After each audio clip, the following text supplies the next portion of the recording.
డబ్బులు ఖర్చు పెట్టినా అది ఖచ్చితంగా వాళ్ళు ఆ బిడ్డను పొందుకోగలము అనేటువంటి నమ్మకం లేదు వాళ్ళకి. కాబట్టి గర్భఫలం ఎవరివ్వాలి? దేవుడు ఇస్తేనే మనకి పిల్లలు అనేది అనుగ్రహించబడతారు.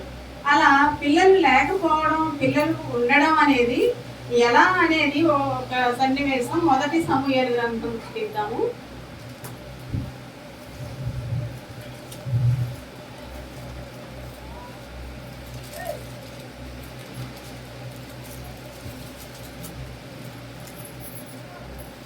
మొదటి సమూయేలు గ్రంథం 1వ అధ్యాయము 6వ వచనం చదవండి. యెహోవా ఆమెకు సత్తు లేకుండా చేసిన హేతువును బట్టి మేము దానికి పైన 5వ వచనం. అన్న తనకు ప్రియులుగా ఉన్నప్పుడు ఆమె 2 సార్లు పాలిస్తూ వచ్చాను. యెహోవా ఆమెకు సత్తు లేకుండా చేసింది. చాలు. ఇక్కడ ఎల్కానా, హన్నా భార్య ఎల్కానా, తనకు మరొక భార్య పెనిన్నా. పెనిన్నాకు పిల్లలు ఉన్నారా? పెనిన్నాకు పిల్లలు ఉన్నారు, హన్నాకు పిల్లలు లేరు. ఇక్కడ పిల్లలు లేకుండా చేసింది ఎవరని రాయబడింది? దేవుడు. యెహోవా ఆమెకు సంత లేకుండా చేసింది. మళ్ళీ 19వ వచనం చదవండి. తరువాత వారు ఉదయమందు వేగరమే లేచి యెహోవాకు మొక్కి తిరిగి రామాలోనికి తమ ఇంటికి వచ్చి అంతటి ఎల్కనా తన భార్య అన్నాను పొందింది. యెహోవా ఆమెను జ్ఞాపకం చేసుకున్నాను కనుక అన్న గర్భం ధరించి దినములు గడిచినప్పుడు ఒక కుమారుని తల్లి నేను యెహోవాకు మొక్కుకొని వీనిని అడిగి తిననుకుని వానికి సమూయేలని పేరు పెట్టాను. ఓకే, ముందేమో గర్భం లేకుండా చేశారు. గర్భం లేకుండా చేసింది ఎవరు? హక్కు లేకుండా చేసింది ఎవరు? దేవుడు. మళ్ళీ ఏం చేశాడు దేవుడు? హన్నాని జ్ఞాపకం చేసుకున్నాడు. జ్ఞాపకం చేసుకున్నప్పుడు ఏం కలిగింది? గర్భవతి అయింది. గర్భవతి అయిన తర్వాత ఎవరు పుట్టారు? సమూయేలు పుట్టాడు. అంటే హన్నాకి పిల్లలు లేకపోవడం అనేది దేని వలన సంభవించిందంటే దేవుడే తనకి సంతానం లేకుండా చేశాడు.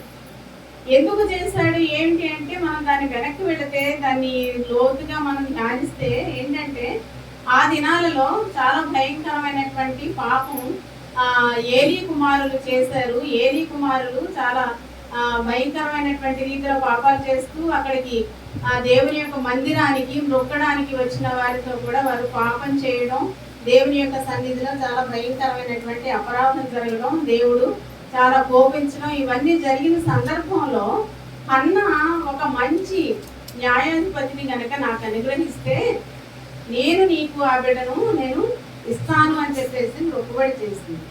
అంటే తను కోరుకున్న కోరిక కూడా దేవునికి సమ్మతమైంది కదా.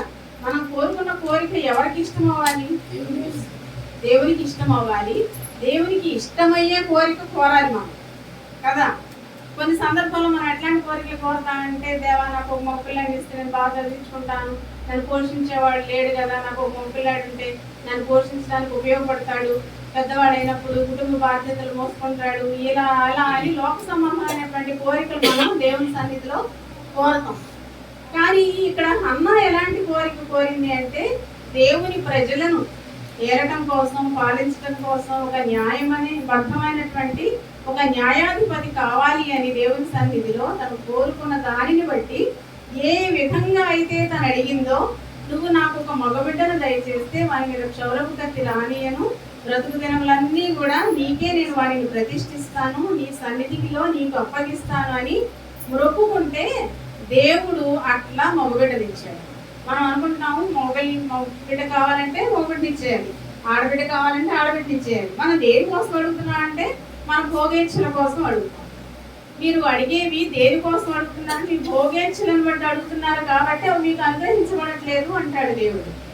ఆయన చిత్తానుసారముగా మనం ఏది అడిగినా అది మనకి అనుగ్రహించబడుతుంది అని చెప్తాడు. కాబట్టి మనం అడిగే కోరిక ఏ విధంగా ఉండాలంటే ఆయన చిత్తానుసారమైనది ఉండాలి, ఆయనకు ఇష్టమై ఉండాలి, మనం అడిగేది నచ్చాలి. అప్పుడు దేవుడు ఖచ్చితంగా మనకి అనుగ్రహిస్తాడు. కాబట్టి ఇక్కడ హన్నాకి పిల్లలు లేకుండా చేసిన వాడు దేవుడే, మరలా అనుగ్రహించిన వాడు కూడా దేవుడే. అది కూడా తన యొక్క బిడ్డ చేసిన ప్రార్థన చక్కగా తన హృదయానికి ఇష్టమైంది కాబట్టి నా యందు మీరు నిలిచి ఉండిన ఎడల మీ యందు నేను నిలిచి ఉండిన ఎడల మీకేది ఇష్టమో అడుగుడి, అది మీకు అనుగ్రహించబడును. అంటే దేవునిలో నిలిచి ఉంటే మనం ఏం అడుగుతాం? దేవునికి ఇష్టమైన అడుగుతాం. ఇప్పుడు తల్లిదండ్రులకు పిల్లలు ఉన్నారనుకోండి, తల్లిదండ్రులు పిల్లలు మనసు కలిసి తల్లిదండ్రులు ఏది చెప్తే అది విని విధేయులై వారి మాటలకు అనుగుణంగా పిల్లలు వెళుతూ ఉన్నారనుకోండి, తల్లిదండ్రులు ఏం చేస్తారు?